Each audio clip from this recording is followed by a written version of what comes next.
Gujarat news સાથે નજર મહત્વના સમાચારો પર તો અમદાવાદમાં રાણીપ ખાતે તંત્ર દ્વારા જે હેવી લાઈન નાખવામાં આવી હતી તે માટે ખાડા ખોદવામાં આવ્યા હતા, પરંતુ હજુ સુધી તે ખાડા પૂરવામાં નથી આવ્યો તો એક રોડ રોલરને તેનો ભાગ બનવું પડ્યું હતું અને જે સાઈડથી ભૂવામાં ધસી ગયું હતું। શહેરમાં 2 દિવસ પૂર્વે પડેલા વરસાદથી ઘણા વિસ્તારોમાં રોડ રસ્તાઓમાં ખાડા પડ્યા હતા। ત્યારે આજે અખબારનગર પાસે આવેલા આનંદનગર ફ્લેટ પાસે જૈન દેરાસરની બાજુમાં મ્યુનિસિપલ કોર્પોરેશનના રોડ પર મોટો ભૂવો પડ્યો હતો। આ ભૂવામાં જ કોર્પોરેશનનું રોડ રોલર એક સાઈડથી ફસાઈ ગયું હતું। આ ઘટનાને પગલે તંત્ર દ્વારા ચોમાસાની સિઝન પહેલા કરવામાં આવેલી પ્રી મોન્સૂન કામગીરીની પોલ ખુલ્લી પડી હોય તેવા દ્રશ્યો જોવા મળી રહ્યા હતા। હું ભરત પટેલ બોલું। હું અહીંયા રાણીપ એરિયામાં રહું છું। રાણીપ એરિયામાં રાણીપ ક્રોસ રોડથી લઈને અહીંયા અખબારનગર સુધી ટોરેન્ટ પાવરે 32-320 કિલોવોટની જે નવી લાઈન નાખી છે એ લાઈન નાખ્યા પછી 3 મહિના થયા, હજુ સુધી કોઈ જાતનું પુરાણ થયું નથી।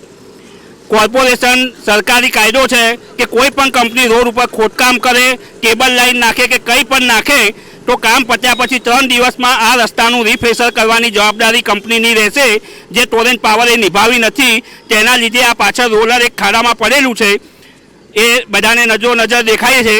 બીજું તે ટ્રાફિકને જોવા જઈએ તો ડી માર્ટ આગળથી કે અખબારનગર આગળથી ટ્રાફિક કોઈનવાળા નાના એક્ટિવા, નાના બાઇકો કોઈન કરીને લઈ જાય છે અને તે લોકોને મેમો આપીને તે લોકો જોડે દંડ વસૂલે છે।